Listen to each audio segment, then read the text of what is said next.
Teraz vás oznámime s papagájom, ktorý vie nielen rozprávať, ale i spievať a dokonca sa zaujíma o politiku.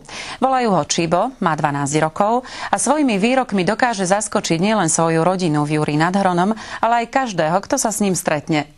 Rodina v Juri nad Hronom má papagája, ktorý vie nielen rozprávať, ale i spievať. Takto ma privítal 12-ročný papagaj Čibo. Ide o druh papagája žáka šedého, aj keď patrí k nadaným a dokáže sa všeličo naučiť. Vždy je to iba niekoľko slov. Čibo je však génius, dokáže povedať čokoľvek.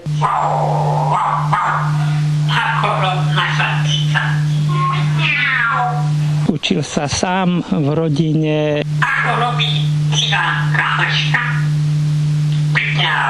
Čibo dokonca vie, že sa blížia voľby a hneď nám aj niektorých politikov okomentoval.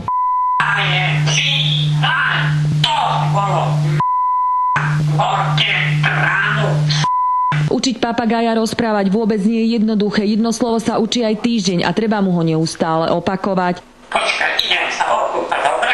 1, 2, 3. Čibo však vie dokonca i spievať.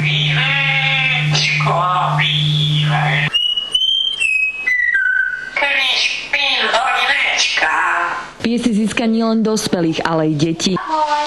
Ahoj.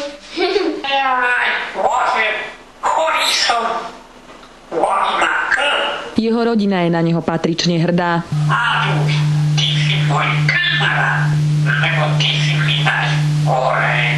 Bez neho si neviem predstaviť život. Pre televíziu Joj Diana Pavlisová.